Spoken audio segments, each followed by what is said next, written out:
Does this video portray a toddler possessed by some form of spirit which gives him the supernatural ability to stand on his own crib rail? Or is there more going on here than what meets the eye? Let's go ahead and take a closer look, as I saw a few things that tipped me off that this may not be paranormal regardless of the fame that this video has achieved. And you're going to want to go back and watch the whole original video, as I'm going to point out things that I could not show you in that short stitch time frame. First things first, a shout out to my friend Ben Dunham for recommending this video. Time to see if we can do this.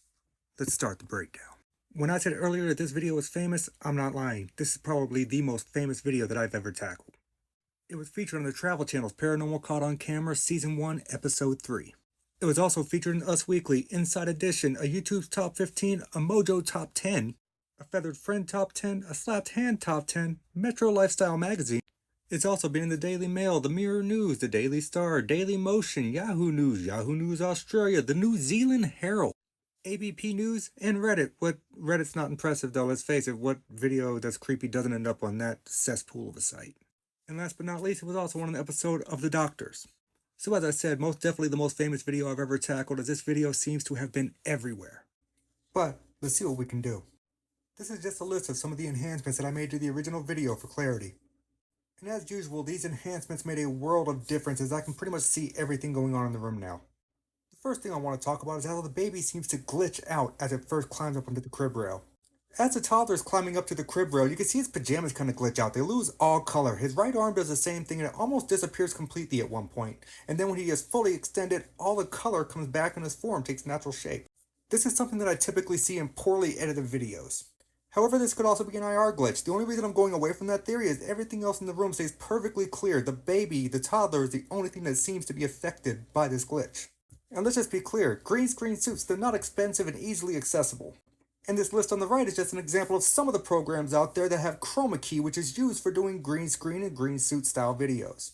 Now, a majority of these are free or they cost very little. And there's also regular programs such as Adobe that you can buy for your laptop or tablet. And those are relatively easy to use if you're going to do an edit of this particular style.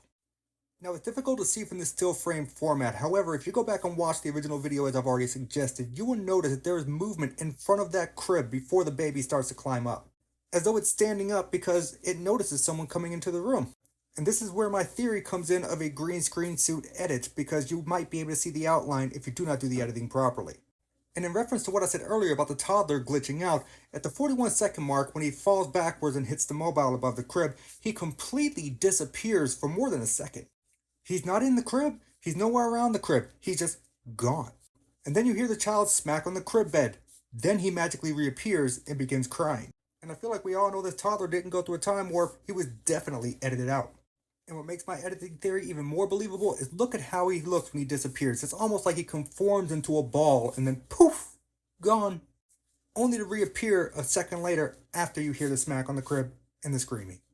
Now, the only odd thing in this video that I've not yet been able to figure out is what this is that peeks out from under the bed right before the child reappears after it falls into the crib. Could be a sibling, could be a pet. You know what? I'm gonna be honest with you. I'm not sure. So that one instance with that thing peeking out from underneath the crib aside, I feel pretty confident given the evidence that I have presented that this is some form of film edit. Now, I know some of you are out there saying, Nate, I watched the original video. That child was screaming its head off. It was afraid. To be fair, if you were a toddler and you wanted your mother, wouldn't you be afraid if someone walked in dressed head to toe in green and you didn't know who they were? That would make me scream my head off at that age. So is my editing theory truly what's going on here? Let's be honest, I don't know. I wasn't there. However, that is my opinion. I'd love to hear yours.